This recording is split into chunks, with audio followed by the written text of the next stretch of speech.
During the mid-part of the 20th century, a steady stream of visitors traveled to the ancient land of Tamil Nadu in the southern region of India to experience the remarkable presence and clear teachings of Sri Ramana Maharshi.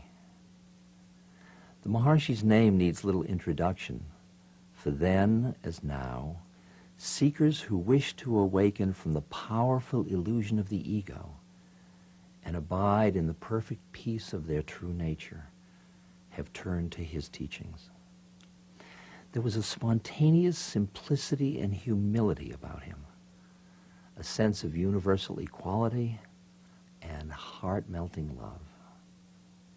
His actions were natural and spontaneous and reflected a life that was fully identified with the one consciousness, the self in all beings. Carl Jung had planned to visit the Maharshi, but for various reasons never made it. Jung writes about Ramana. What we find in the life and teachings of Sri Ramana is the purest of India, with its breath of world-liberated and liberating humanity. It is a chant of millenniums. In India, he is the whitest spot in a white space. Born in 1879 to pious parents, the child was named Venkataraman. Aside from several auspicious indications surrounding his birth, there were few specific signs that the young boy's destiny would take a spiritual turn. When he was only 16 years old, attending high school in the city of Madurai, in the South Indian state of Tamil Nadu, he had a remarkable experience of death, which led to a permanent awakening to the deathless spirit. Arriving at the sacred hill ARUNACHALA, he spent the next 54 years either on its slopes or foothills. People from all over the world came to sit in his presence, which had the profound effect of quieting the mind and providing glimpses of the perfect peace which is our natural state. The Maharshi's teachings are uniquely suited to modern life and provide for a clear and balanced synthesis of head and heart. He was not concerned with theory or philosophical discussion. Rather, he consistently guided the seeker back to the source of real being, with its theoretical basis in Advaita or non-duality. Ramana taught that we exist as the supreme self at all times. We need only awaken to this reality by seeking the source of the ego or I thought and abide in the self that we always are. He referred to this method as self-inquiry. The path of self-inquiry frees one from the unceasing fear and turmoil resulting from taking the ego to be real. By becoming free of the ego illusion, one experiences true freedom and supreme peace. It is this path that takes one from the apparent duality of the individual and the world to the bliss of one's real nature. Through this awakening to self-awareness, even by imperfect glimpses, one begins to sense a reality not confined to the ego's world. And this current of awareness is ultimately revealed as the self, pure consciousness. The Maharshi generally taught in silence, and the sincere seeker would often experience a silent influence in the heart. Verbal expression of this silence was always given freely to all and frequently combined with humor and laughter. While his physical presence was overwhelming and his majesty and beauty indescribable, he remained completely natural, simple, unassuming, and wholly unaffected. Join me as we explore the life and teachings of Ramana Maharshi and turn back to the source of abiding happiness, the source in which all questions and doubts resolve themselves in the awareness of our true self. And this is where the story begins. For a few people began to gather around the young sage, seeking his guidance. Perhaps it was simply the fulfillment of bodily karma, or the motiveless compassion that reacted to the desire for guidance on the part of those sincere seekers. But something seemed to draw him back to a fuller bodily life. Slowly, seekers would approach him to have a doubt cleared, or to simply sit in his peaceful presence.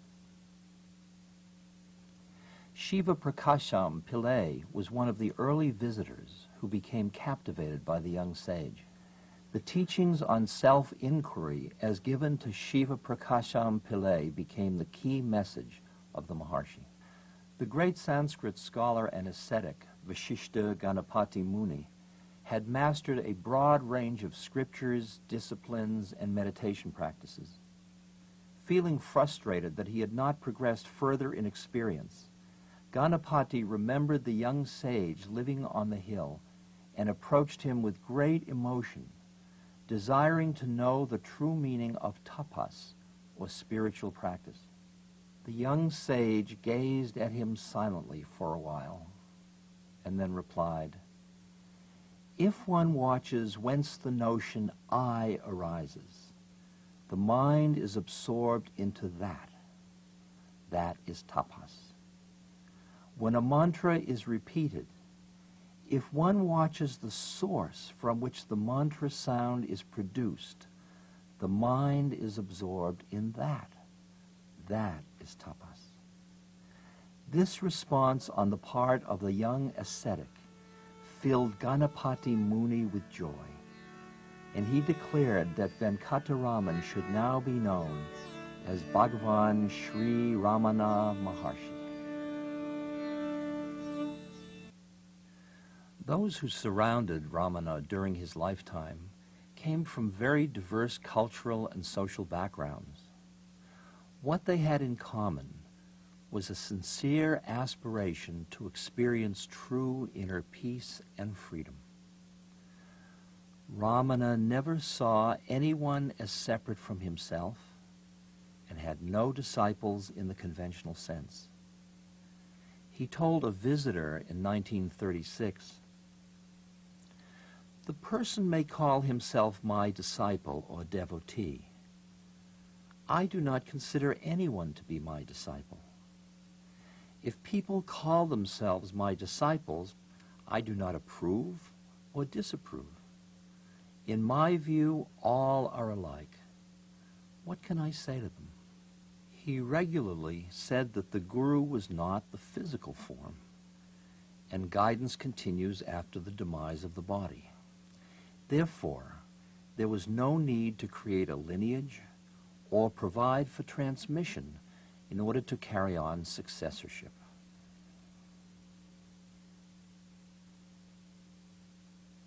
Several well-known devotees expressed the different ways in which they experienced Maharshi's presence and teachings. The inquiry is not a mental investigation such as psychologists might indulge in. It is not a probing into the faculties, urges, memories, or tendencies of one's conscious or subconscious mind, but a quest of the pure I amness that lies behind all these. To meet the needs of various seekers, Ramana did expound various doctrines, but we have heard him say that his true teaching, firmly based on his own experience, is ajata, that which was never born. The most touching sight is the number of tiny children, up to about 7 years of age, who climb the mountain all on their own to come and sit near Maharshi, even though he may not speak a word or hardly look at them for days together. They do not play, but just sit quietly there, in perfect contentment. You are the self, Ramana tells us. Nothing but the self. Anything else is just imagination. So be the self, here and now. There is no need to run off to a forest or shut oneself in a room. Carry on with your essential activities, but free yourself from association with the doer of them. Self is the witness. You are that. Bhagavan has written a song whose import is that the path is very easy if the mind is not allowed to stray after the senses and directed to inquire into its true nature. Certainly, the heart will be reached and the self perceived. The teaching of Bhagavan has acquired worldwide recognition and attracted earnest seekers from all 5 continents, as much for its simplicity as for its sturdy rationality, which appeal both to the head and the heart. It can, however, be summed up in the ancient dictum, know thyself, or seek the seeker. When Ramana spoke, the words seemed to come out of an abyss. One could see immaculate purity and non-attachment in him and his movements. In his vicinity, the mind's distractions were overpowered by an austere and potent calmness, and the unique bliss of peace was directly experienced. Again and again he gave us the teaching that the real Maharshi was not the body which people saw. It was the inner being. Those who never made the journey to India during his lifetime may take comfort in this thought, that it is possible to invoke his presence wherever they are and to feel its reality in the heart. Ramana wrote very little and taught mainly through the tremendous power of silence. The writings of Ramana were created mostly to meet the specific needs of others and fall into 2 general categories. The first is where perfect knowledge is combined with the ecstasy of devotion. Tears of joy streamed down his face as he wrote them. These devotional poems mirror the aspect of longing and the bliss of fulfillment. The other writings enunciate his teachings in both poetry and prose. These include clear expositions of the nature of God, the mind, the world, and the individual. Just as Ramana realized the self without previous spiritual or philosophical instruction, he attached little importance to theoretical study.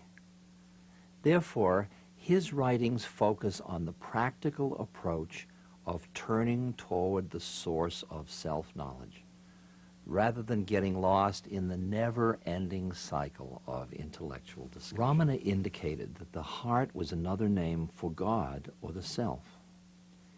It is called heart since it is the source from which the universe rises.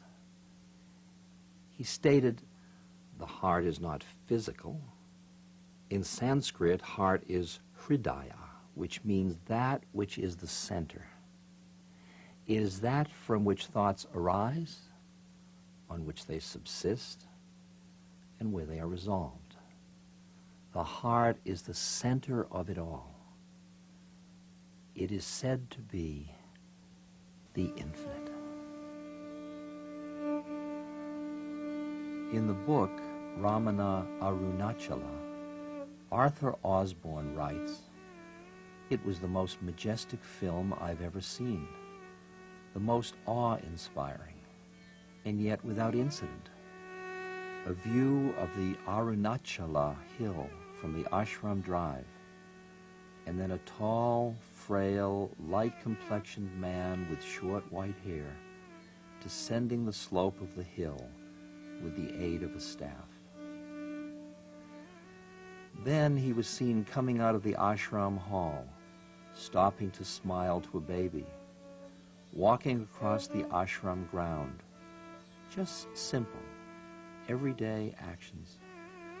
The simplicity was so natural, so spontaneous.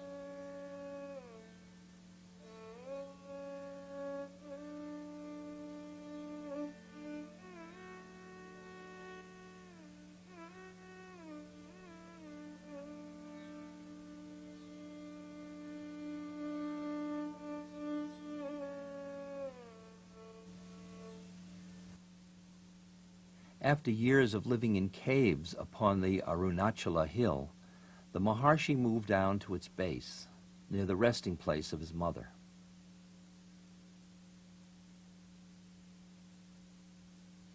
After a short time, a small ashrama began to take shape around him, and what is now the current Sri Ramanasramam had its modest beginning.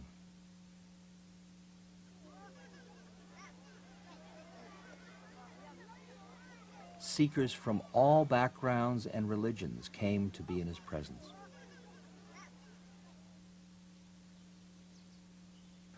Ramana sat in a modest hall, available day and night to answer questions from sincere seekers. His only possessions were a loincloth and a towel. He never asked anything from anyone. Until the frailty of age set in, there were no set hours for approaching him.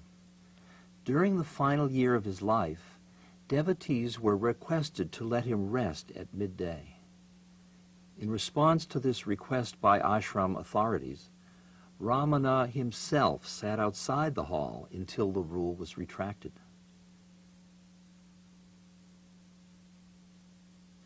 His humanity and sense of equality was truly universal. In 1949, it was detected that the Maharshi had malignant sarcoma in his left arm. In spite of intense medical care, on April 14, 1950, his physical end was apparent. The last photo of Ramana was by the French photographer Henri Cartier-Bresson, taken just 10 days before the Maharshi left the body. In the evening, as devotees sat on the terrace outside the room built specially for his convenience during this last illness, they spontaneously began to sing the refrain to one of his stirring hymns to Arunachala.